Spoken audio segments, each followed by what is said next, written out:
سیدہ عائشہ رضی اللہ تعالی عنہا فرماتی ہیں کہ میں گھر پر تھی، حضور تشریف لائے اور میں آب خورے میں پانی لے رہی تھی، تو حضور نے مجھے دیکھ کہا عائشہ تھوڑا سا پانی میرے لیے بھی چھوڑنا، تو میں نے چھوڑ دیا۔ حضور نے میرے ہاتھ سے آب خورا لیا، پینے لگے تو پھر رک گئے اور کہا عائشہ ذرا بتاؤ تم نے ہونٹ کہاں رکھے تھے؟ میں ہونٹ رکھ کے وہاں پانی پینا چاہتا ہوں۔ اللہ اکبر، مجھے بتاؤ اگر آج اپنی بیوی کے ساتھ آپ کا رویہ یا میرا رویہ یہ ہوگا تو گھر جنت کا ٹکڑا بنے گا یا نہیں بنے گا؟ سید عائشہ فرماتی ہیں کہ حضور اتنا پیار کرتے، کبھی یا روحی کہتے، کبھی یا حمیرہ کہتے، بلکہ اتنے پیار کا عالم کہ ایک دن حضور گھر تشریف لائے، فرماتی ہیں کہ میرے سر میں درد تھا۔ یار جب غم خار سامنے آ جائے تو پھر دکھڑے سنانے کو جی چاہتا ہے نا، تو کہا واہ راسی، ہائے میرا سر گیا، غمخار کے سامنے دکھ رکھ دیے، ساری گٹھڑی کھول دی۔ تو غمخار نے آگے سے کیا کہا؟ فرمایا وَأَنَا یا عائشہ، عائشہ یہ تیرے سر میں درد نہیں ہے، یہ میرے سر میں درد ہے۔ میں ایک جملہ کہنا چاہتا ہوں، اس کو اگر سیرت نگار بیان کرے گا تو اس کا رنگ کچھ اور ہوگا، اور اگر تاریخ بیان کرنے والا اس بات کو بیان کرے گا اس کا رنگ کچھ اور ہوگا۔ آپ نے دیکھنا یہ ہے کہ سیرت لینی ہے یا تاریخ لینی ہے۔ تو اپنی زندگی، حضور کی ساری زندگی ہمارے سامنے روشن ہے۔ ایک غیر مسلم نے اسلام قبول کیا، اس سے پوچھا گیا اسلام کی کس قدر نے تجھے متاثر کیا؟ اس نے کہا صرف ایک واقعہ میری ہدایت کا سبب بن گیا۔ اس نے کہا کہ کیا واقعہ؟ کہا ایک دن مجلس حضور کی لگی تھی، لوگوں کا ہجوم تھا، ایک شخص اٹھ کے کھڑا ہوا، حضور میرا بیٹا کئی دنوں سے گم ہے، مل نہیں رہا، آپ دعا کر دیں مل جائے۔ تو آقا کریم علیہ السلام قبل اس سے کہ ہاتھ اٹھاتے، ایک شخص جو باہر دروازے پہ کھڑا تھا اس نے کہا حضور ابھی ابھی میں آیا ہوں فلاں باغ سے گزر کے، میں نے بچوں کے ساتھ اس کے بیٹے کو کھیلتا دیکھا فلاں باغ میں۔ باپ نے سنا کہ میرا بیٹا فلاں باغ میں ہے تو ظاہر اس نے فوراً دوڑ لگا دی۔ تو آقا کریم علیہ السلام نے فرمایا اسے بلایا گیا، کہا بہت جلدی ہے؟ جی حضور آپ جانتے ہیں کئی دنوں سے بچھڑا ہوں، اس کی ماں الگ تڑپ رہی ہے، میں الگ بے چین ہوں، کئی دن سے کھایا کچھ نہیں، جب خبر ملی ہے تو بہت جلد بچے سے ملنا چاہتا ہوں۔ فرمایا ضرور جاؤ، میں روکتا نہیں، روکنے کے لیے بلایا بھی نہیں، لیکن تمہیں بلانے کا بھی ایک مقصد تھا۔ جی حضور ارشاد فرمائیے۔ فرمایا جب باغ کنارے جاؤ، بچوں کے ساتھ اس بچے کو کھیلتا دیکھو، تمہارے بیٹے کو جب تم کھیلتا پالو تو اسے بیٹا بیٹا کہہ کے آوازیں نہ دینے لگ جانا، جو نام رکھا اس نام سے پکارنا۔ عرض کی حضور میرا بیٹا ہے، اگر بیٹا کہہ کے پکاروں تو حرج بھی کیا ہے؟ فرمایا تم کئی دنوں سے بچھڑے ہو، تمہارے لہجے میں بلا کا رس ہوگا اور تم نہیں جانتے، ہو سکتا ہے کھیلنے والوں میں کوئی یتیم بھی کھیل رہا ہو، اور جب تم اپنے بیٹے کو بیٹا کہہ کے پکارو گے اس کا کلیجہ تڑپ جائے گا، کاش آج میرا باپ ہوتا تو مجھے بھی بیٹا کہہ کے پکارا۔ تو کہا یہ شوق گھر جا کے پورا کر لینا، یہ شوق گھر جا کے پورا کر لینا، اس کے سامنے اپنے بیٹے کو بھی بیٹا کہہ کے نہیں پکارنا۔ یہ اسلام کا دیا ہوا دین ہے۔ غریب کے سامنے اپنی دولت کی نمائش نہیں کرنی، بیوہ کے سامنے اپنی بیوی سے پیار نہیں کرنا، بلکہ میرے حضور نے یہاں تک ارشاد فرمایا اپنے گوشت کی خوشبو سے غریب ہمسائے کو تکلیف نہیں دینی۔ یا تو تھوڑا سا پانی زیادہ ڈال لو اور شوربے کی ایک پیالی ہمسایوں کے گھر بھی بھیج دو۔ اگر ایسا نہیں کر سکتے تو پھر ایسے زاویے میں وہ کھانا پکاؤ کہ غریب کے بچوں تک اس کی خوشبو نہ پہنچے۔ بچے ہیں ضد کر بیٹھے اور انہوں نے اپنے غریب باپ سے تقاضا کر لیا تو بوڑھا باپ کیسے آرزو ان کی پوری کرے گا؟ وہ کیا کسی نے کہا تھا نا، اسی ڈر سے وہ بچوں کو دوپہر میں سلا دیتی ہے گلی میں پھر کھلونے بیچنے والا نہ آ جائے۔ تو کہا حضور کی نزاکت قلبیہ کا لحاظ رکھنا کہ یتیم کے سامنے اپنے بیٹے سے بھی پیار نہ کرنا، اس کو بیٹا کہہ کے نہ پکارنا، کہا یہ چیز میرے اسلام لانے کا سبب ہوا۔ میں ابھی 2 ہفتے قبل وہاں عرب امارات میں گیا تو وہاں ایک ہندو لڑکا تھا گیان، تو اس کے جو رومیٹ تھے انہوں نے ان کو بیانات کے کلپ سنوانے شروع کر دیے۔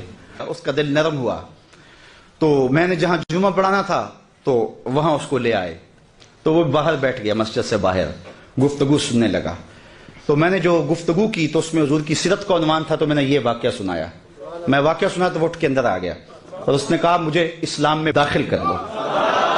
تو میں نے کہا کہ آج بھی حضور کی سیرت میں اتنی چمک ہے، اتنی روشنی ہے، اگر ہم کسی ڈھب سے اس کو بیان کریں نا تو آج بھی جو دلوں کے اندر ایمان کے تخم ڈال سکتی ہے۔ تو اقبال کہتا ہے کہ حضور کی سیرت بیان کرو، اس میں تمہاری اولاد کے سینے میں حضور کا پیار پیدا ہوگا۔ تیسری بات علامہ اقبال کہتے ہیں کہ حضور کا حسن و جمال بیان کرو۔ انسان کی فطرت یہ ہے کہ وہ حسن کی طرف لڑکتا ہے، یہ اسی لیے آپ نے یہاں پھول رکھے ہیں نا، کہ یہ اچھے لگیں بھلے لگیں، طبیعت کو بھا جائیں۔ حسن جہاں بھی ہوگا، جس روپ میں بھی ہوگا، وہ متاثر کرے گا، وہ کاکل دراز میں ہو، وہ لب و رخسار میں ہو، وہ قد رانا میں ہو، وہ غزالی آنکھوں میں ہو، وہ تیر جیسی مشغاں میں ہو، وہ تتلی کے پروں میں قدرت کی سنائی کی صورت میں ہو، وہ حسن پھوٹتے جھرنوں میں ہو، بہتی ندیوں میں ہو، کوئل کے لہجے میں ہو، معصوم بچے کی مسکراہٹ میں ہو، جہاں بھی ہوگا حسن متاثر کرے گا۔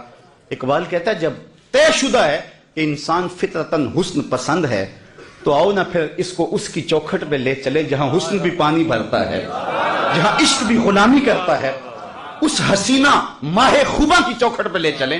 تو اقبال کہتا ہے کہ حضور کے حسن کا تذکرہ سنائیں گے تو پھر اس کے سینے میں حضور کا پیار پیدا ہو۔ اس عنوان سے صرف ایک حدیث اور میری گفتگو اختتام تک پہنچ جائے گی۔ صحابہ میں سب سے آخر میں جس شخص نے وصال کیا ہے اس کا نام ہے حضرت ابو طفیل رضی اللہ تعالی عنہ۔ 110 ہجری میں وصال ہوا ہے، حضور کا وصال ہوا ہے 11 ہجری کے اوائل میں، اور ان کا وصال ہوا ہے 110 ہجری میں، تو گویا حضور کے وصال کے تقریباً 100 سال بعد زندہ رہے۔ آخری وقت ہے ان کا، آخری سال جو تھا ان کا، حج کا موسم تھا، تو وہ وہاں آگے ہجوم میں، اور ایک اونچے ٹیلے پہ کھڑے ہو گئے اور لوگوں کو اپنی جانب متوجہ کر کے کہا کہ لوگوں آؤ، اس وقت روئے زمین پہ میرے علاوہ کوئی نہیں جس نے رسول اللہ کو دیکھا ہو، صرف میری آنکھوں نے حضور کا دیدار کیا ہے۔ اللہ اکبر! پھر لوگوں کا کیا پیار ہوا ہوگا۔ یہ کل میں نکلا سڑک پہ تو یہاں ساروکی سے لے کر غازی علم الدین کے مزار تک لوگ گاڑی سے چمٹتے تھے اور گاڑی کو ہاتھ لگا لگا کے چومتے تھے، اور میں اندر سے کہتا تھا تو بہت چھوٹا شخص ہے، تیری تو اوقات ہی کچھ نہیں ہے۔ تو میں کہتا یہ کیوں مجھ سے پیار کرتے ہیں؟ اس لیے کہ میرے لبوں پہ نام محمد کا وظیفہ ہے۔ یار 14 صدیوں کے فاصلے پہ میرے جیسا نکما شخص بھی حضور کا نام لے تو لوگ گاڑی سے لپٹیں، تو یار مجھے بتاؤ جس نے خود حضور کو دیکھا ہوگا تو کتنے ناز سے کہا لوگوں آؤ، اس وقت روئے زمین پہ میرے علاوہ کوئی نہیں جس نے حضور کو دیکھا ہو۔ اقبال نے کہا تھا نا کہ نسیم تشنا ہی نہیں اقبال کچھ اس پہ نازاں، فخر ہم کو بھی ہے شاگردی داغ سخنداں کا۔ جس نے داغ دہلوی کو دیکھا وہ ناز کرتا۔ ہمارے استاد ہوتے تھے محمد علی حاشر، وہ بڑے کمال درجے کے کاتب تھے اور فارسی کے اچھے شاعر تھے، تو وہ کبھی بات کرتے تو کہتے کہ میں اقبال کی مجلسوں میں بیٹھتا رہا ہوں، مولانا ظفر علی خان اس زمانے میں زمیندار اخبار نکالتے تھے تو اس کی شاہ سرخیاں وہ لکھتے تھے، کوئی زمانہ لکھتے رہے ہیں، تو وہ کہتے تھے میں مولانا ظفر علی خان کا ساتھی رہا ہوں۔ تو جو مولانا ظفر علی خان کا ساتھی رہے وہ تو ناز کرے، جس نے اقبال کی مجلس میں چند لمحوں کے لیے بیٹھنے کی سعادت پائی ہو وہ تو فخر کرے، جس نے داغ دہلوی کو دیکھا ہو وہ تو ناز کرے، اور جس کی آنکھوں نے جمال محمد عربی کو دیکھا ہو وہ اپنے مقدر پہ کیوں ناز نہ کرے، وہ فخر کیوں نہ کرے۔ کہا لوگوں آؤ، اس وقت کوئی کائنات میں دوسرا نہیں ہے جس نے حضور کو دیکھا ہو، سب سے آخری شخص میں ہوں جس نے حضور علیہ السلام کا دیدار کیا۔ تو لوگ جمع ہو گئے، ہجوم بن گیا۔ میں توجہ تھوڑی دیر کے لیے چاہوں گا، یہ سارے انتظام بعد میں ہو جائیں گے، اس لیے کہ تذکرہ چھڑا ہے حضور کے حسن کا، اور حسن ایسا ہے، پہلے اس پر انہماک کی ایک بات سن لیں یار، چہرہ حضور کا تو چہرہ رہا نا۔ ایک صحابی ہیں حضرت میمونہ بنت کردم رضی اللہ تعالیٰ عنہ، کہتے ہیں مجھے شوق تھا میں کہ حضور کو دیکھوں، تو ایک دن میں اپنے باپ کے ساتھ حضور کو دیکھنے گئی، اور یہ حجۃ الوداع کا موقع تھا، حضور اونٹنے کے اوپر بیٹھے ہوئے تھے، میرے باپ نے حضور سے کوئی بات کی، لیکن حضور کے جلال کی چمک اتنی تھی، جمال کی، کہ میری ہمت نہ پڑی کہ میں حضور کا چہرہ دیکھ سکوں۔ تو کہتی لوگوں میں نے حضور کا چہرہ تو نہیں دیکھا لیکن میں نے حضور کے پاؤں دیکھے ہیں، اور پھر فرماتی ہیں ما نسیتو فی ما نسیتو طول اصبعہ، کہتے ہیں حضور کے مبارک پاؤں کی جو انگلیاں ہیں ان میں جو انگوٹھے کے ساتھ والی انگلی ہے، فرماتی ہیں آج تک میں اس کی لمبائی کے حسن کو نہیں بھول سکتی۔ یار جس کے پاؤں کی انگلی کا حسن محو کر دیتا ہے اور ساری زندگی نشہ ہی نہیں اترتا، اس کے چہرے کے جمال کی کیفیت کیا ہوگی۔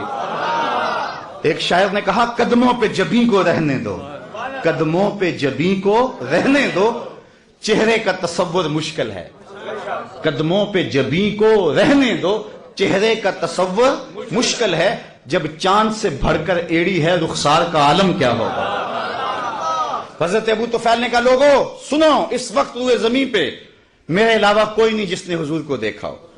لوگ ہجوم کر کے جمع ہوئے، حج کا موسم تھا، حج کے مسائل پوچھے ہوں گے، جو لوگ حج پہ جاتے ہیں انہیں تجربہ ہے کہ ہر بندہ حج کے مسائل پوچھتا پھرتا ہے. زندگی میں پہلی بار گیا ہے, اگر ہر سال بھی جاتا ہو تو پھر بھی سال کے بعد گیا ہے. عید کے موقع پہ ہر سال مولوی صاحب کو عید کا طریقہ بتانا ہی پڑتا ہے, اس لیے کہ سال کے بعد آئی ہے. تو حج کے ایام میں بھی یہ ہوتا ہے, ہر بندہ حج کے مسائل پوچھتا ہے. تو ایک صحابی مل گیا ہے, تابعین نے پوچھا ہوگا کہ حضور نے حج کیسے کیا, منا میں کیسے گئے, عرفہ میں قیام کیسے کیا, حضور علیہ السلام نے عرفات میں قیام کیسے کیا, مزدلفہ میں قیام کیسے کیا, رمی جماعت کیسے کی. لیکن تاریخ کا جواب نفی میں ہے. کسی نے حج کا مسئلہ نہیں پوچھا, کہا صف لنا رسول اللہ صلی اللہ علیہ وسلم, تم نے حضور کو دیکھا ہے تو بتاؤ حضور کا چہرہ کیسا تھا, حضور کی آنکھیں کیسی تھی, آنکھوں میں ماں ذات کے ڈورے کیسے تھے, زلفیں کیسی تھی, حامیم کے کنڈل کیسے تھے. صف لنا رسول اللہ صلی اللہ علیہ وسلم.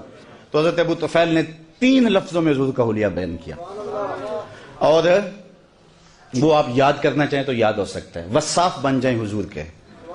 علماء نے لکھا ہے جو شخص حضور کا حلیہ بیان کرے لوگوں کے دل میں اس کے لیے جگہ بن جاتی, لوگ اس سے پیار کرنے لگ جاتے ہیں. ہر بندہ چاہتا نا میں ہر دل عزیز بن جاؤں. تو میں آپ کو بتاتا ہوں, اگر نسخہ بتا رہا ہوں, وہ سنیاسی بابے تو ساتھ لے کے نسخہ مر جاتے ہیں, لیکن میں آپ کو نسخہ دے کے جا رہا ہوں. اگر چاہتے ہو کہ ہم ہر دل عزیز بن جائیں, حضور کے حسن کے قصیدے پڑھا کرو, لوگ تم سے پیار کریں گے. تو حضرت ابو طفیل نے 3 لفظوں میں حضور کا حلیہ بیان کیا, یاد کر لیں. کان رسول اللہ صلی اللہ علیہ وسلم ابیض ملیحا مقصدا, ایک تو چٹے رنگ کے تھے, حسن نمکین تھا, ہر معاملے میں توازن تھا. 3 لفظوں میں حضور کا متوازن. سوا صدر والبطن, پیٹ اور سینہ برابر, پیٹ اٹھا ہو سینہ اندر ہو حسن ختم ہو جاتا ہے, سینہ آگے نکلا ہو پیٹ چپکا ہو تو یہ بھی حسن کو زائل کر دیتا ہے. سینہ اور پیٹ برابر ہو تو یہ اعتدال ہے. ابل الذرائین والسعدین والزندین, کلائیاں حضور کے مبارک, کندھے مبارک, حضور کے بازو سب برابر تھے اور جو ہے موزونیت کے ساتھ بڑے تھے. کان رسول اللہ لیس بالطویل الممغط ولا بالکثیر المتردد, قد ایسا کہ نہ پست کہا جائے نہ بہت لمبا کہا جائے. چونکہ بہت لمبا قد بھی حسن میں جو ہے وہ نقصان کا سبب ہے, چھوٹا قد تو ہے ہی نقصان کا سبب ہے. حضور درمیانی قد و قامت کے حامل تھے. لیکن ایک شان اللہ نے اپنے محبوب کو یہ بھی دی تھی کہ لمبے لمبے قد والے صحابی بھی تھے. حضور کا قد لمبا نہیں تھا, حضور کا قد درمیانہ تھا. لیکن اذا جامع الناس غمرهم, جب حضور آتے نا تو 10,000 کا مجمع بھی ہوتا, حضور کے کندھے سروں سے اونچے دکھائی دیتے. یہ اللہ نے اپنے محبوب کو شان دی تھی. اور جنہوں رب نے اونچا کیا ہے کون اس کو نیچا کر سکتا ہے. حضور کے کندھے اوپر دکھائی دیتے. اسی طرح فرمایا حضور متوازن تھے. حضور کا رنگ سفید تھا, اظہر اللون, نکھرا ہوا رنگ, ابیض اللون, چمکدار رنگ. اللہ اکبر. اور پھر حضور علیہ السلام کا حسن نمکین تھا.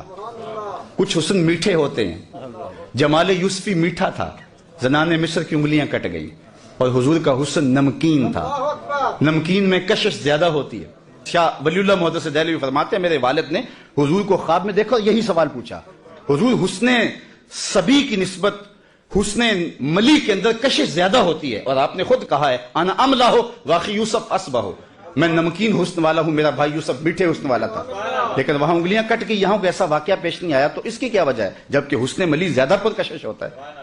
تو حضور نے جواب کیا دیا, جمالی مستور عن اعین الناس غیرۃ من اللہ. اے عبد الرحیم, اللہ نے غیرت محبت کی وجہ سے میرے حسن کو لوگوں کی نظروں سے چھپا دیا. کوئی محب نہیں چاہتا کہ میرا کوئی محبوب دیکھے. قتیل شفائی تو یہاں تک آگے بڑھ گیا کہ اس حد تلک بڑھ گئی ہے بے اعتمادی کہ تجھ کو تجھ سے بھی چھپانا چاہتے ہیں. وہ کہتا ہے میرا جی چاہتا ہے میرا یار آئینہ بھی نہ دیکھے, خود بھی اپنے آپ کو نہ دیکھے. تو کہا میرا حسن لوگوں کی نظروں سے چھپا کے رکھا گیا ہے. چھپے ہوئے حسن کا عالم ہے کہ حسان بن ثابت کہتے ہیں فلما نظرت الى انوارہ فودعت کفی علی عینی خوفا من ذہاب بصری, جب میں حضور کے جمال کو دیکھتا تو آنکھوں پہ انگلیاں رکھ کے انگلیوں کی اوٹ سے دیکھتا کہ حضور کے جلووں کی چمک سے میری آنکھوں کی بینائی نہ جاتی رہے. یہ کون کہہ رہے ہیں؟ حضرت حسان. اور حضرت حسان کون ہے؟ شاعر. اور آپ جانتے ہیں شاعر حسن دیکھنے میں بڑا دلیر ہوتا ہے, اور حسن بھی چھپا ہوا, دیکھنے والا بھی شاعر, اور پھر بھی آنکھوں پہ انگلیاں رکھ کے دیکھے. اگر یہ حسن بے نقاب ہوتا تو کیا ہوتا؟ وہ اگر جلوہ کریں تو کون تماشائی ہو. یہی بہتر ہے کہ وہ پردے میں روح پوش رہے, وہ اگر پردہ اٹھا دے تو کسے ہوش رکھے. حسن یوسف پہ کٹی مصر میں انگشت زنا, سر کٹاتے ہیں تیرے نام پہ مردان عرب. ایک طرف حسن ہے, یہ تضاد کا شعر ہے, صنعت تضاد کا. اور میں اہل ادب میں یہ بات کی ہے. عام مجمع میں بات کرنا اور بارہ اہل سخن میں بات کرنا اور بات ہے، میں نے اہل سخن کے سامنے کہا ہے کہ میں نے ولی دکنی سے لے کے غالب اقبال تک تقریباً شعراء کو چلو پڑھا نہیں تو چکھا ضرور ہے، میں نے پورے اردو ادب کے ذخیرے میں اردو میں تضاد کا ایسا دوسرا شعر نہیں دیکھا۔ تضاد یہ ہوتا ہے کہ شاعر ایک مصرے میں ایک لفظ لاتا ہے، دوسرے مصرے میں اس کی ضد لاتا ہے۔ اگر دن کا تذکرہ ہے تو رات کا ہے، اگر اندھیرے کا تذکرہ ہے تو اجالے کا ہے، تضاد لاتا ہے۔ یہاں بھی تضاد ہے، اور ایک تضاد نہیں، دو تضاد نہیں، تین تضاد نہیں۔ ذرا حسن دیکھیں شعر کا، حسن یوسف پہ کٹی مصر میں انگشت زنا، 6 چیزیں ہیں۔ سر کٹاتے ہیں تیرے نام پہ مردان عرب، ایک طرف حسن ہے، دوسری طرف صرف نام ہے۔ وہ حسن حضرت یوسف کا اور یہ نام میرے حضور کا، اور ادھر عورتیں اور ادھر مرد، وہ عورتیں بھی مصر کی، یہ مرد بھی عرب کے، ادھر انگلیاں ادھر سر، اور پھر آگے بڑھیں، ادھر کٹیں ماضی کی بات ہے، کٹاتے ہیں تسلسل جاری ہے، اور ادھر کٹی اہل علم کے لیے لازم ہے، کٹی ارادہ نہیں تھا، بے اختیاری میں کٹ گئی، ادھر کٹاتے ہیں قصد پایا جاتا ہے۔ سخن شاعری شہر یار اپنی جگہ، نعت کہنے کو احمد رضا چاہیے۔ حسن یوسف پہ کٹی مصر میں انگشت زنا، سر کٹاتے ہیں تیرے نام پہ مردان عرب۔ وآخر دعوانا ان الحمدللہ۔